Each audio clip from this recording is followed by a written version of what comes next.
Ladies and gentlemen, the President of the Republic of the Philippines, President Rodrigo Roa Duterte. Thank you. Kindly take your seats.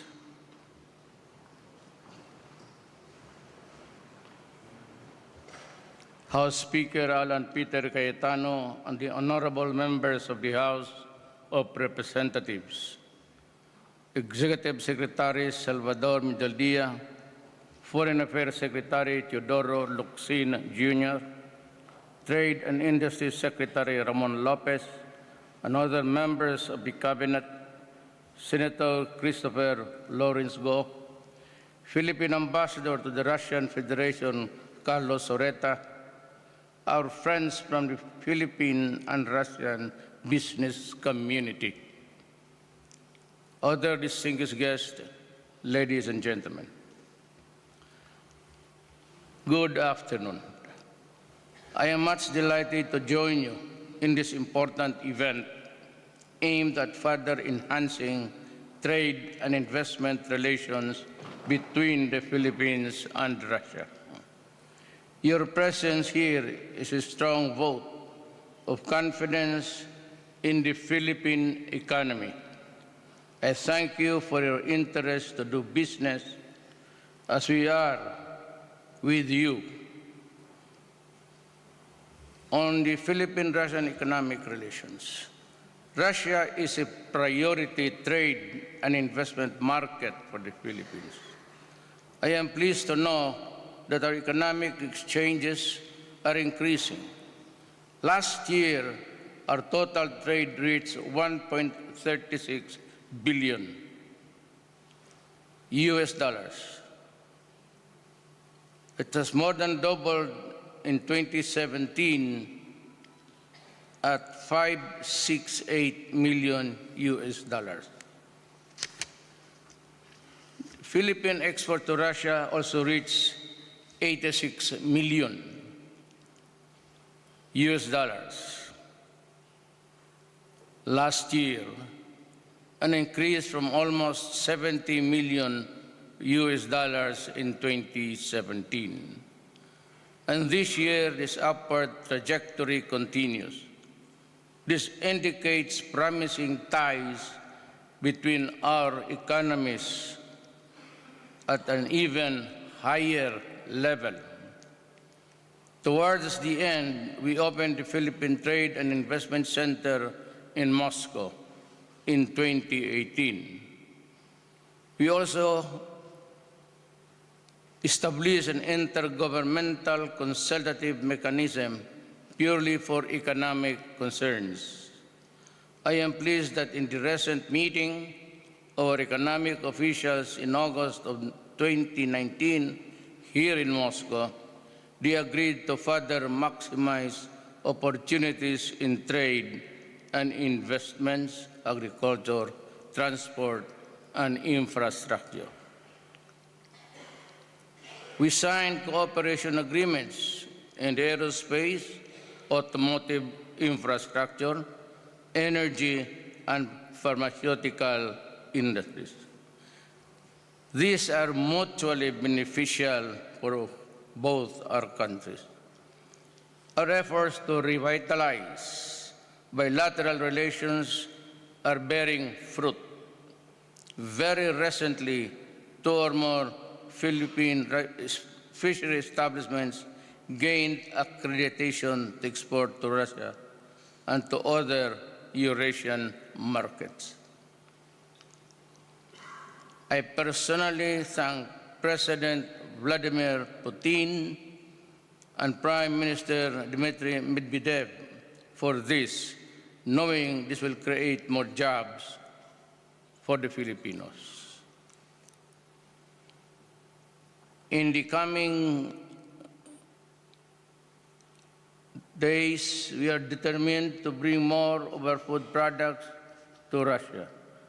Just last week, we had a delegation of 14 top Filipino companies to the world-renowned World Food Moscow in 2019 fair.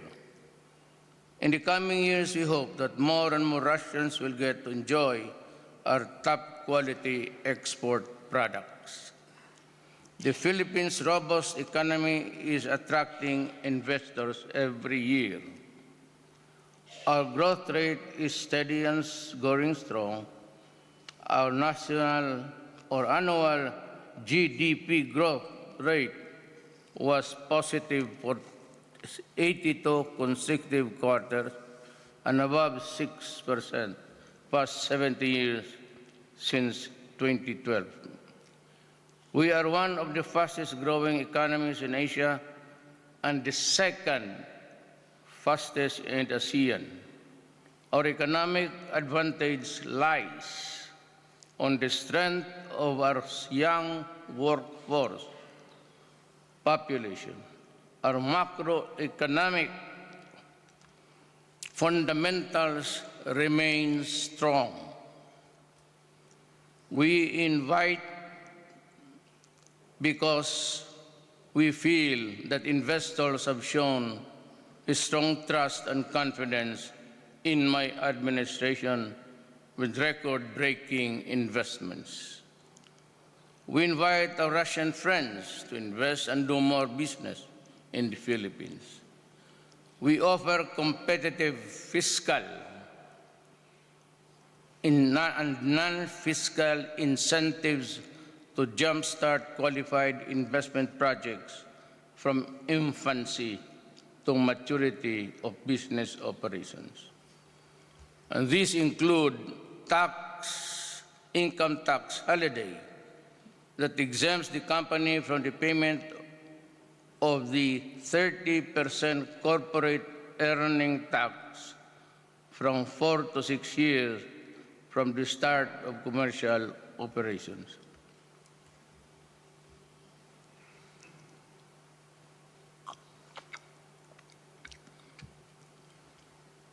Additional bonus for 3 years, subject to certain conditions, such as export earnings, labor generation, and the use of indigenous materials. The gradual reduction corporate income tax rate from 30 to 20 after the ITH, or initial investments. Tax and duty-free importation of capital equipment. Tax and duty-free importation of raw materials and supplies used in the exports. VAT, value-added tax refund for locally purchased raw materials used in exports. Then the special non-immigrant working visa for those employed foreign nationals. With this, I invite you to participate in the massive build infrastructure program, especially in transport and railway construction, where Russia has high expertise.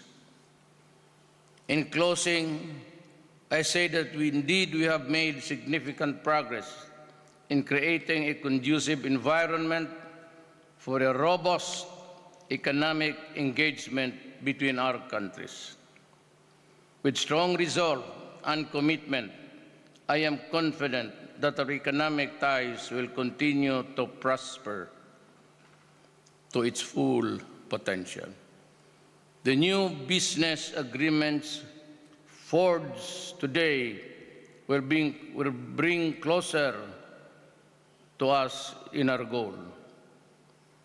In closing, let me assure you that your investments are assured of gains and protection in my country.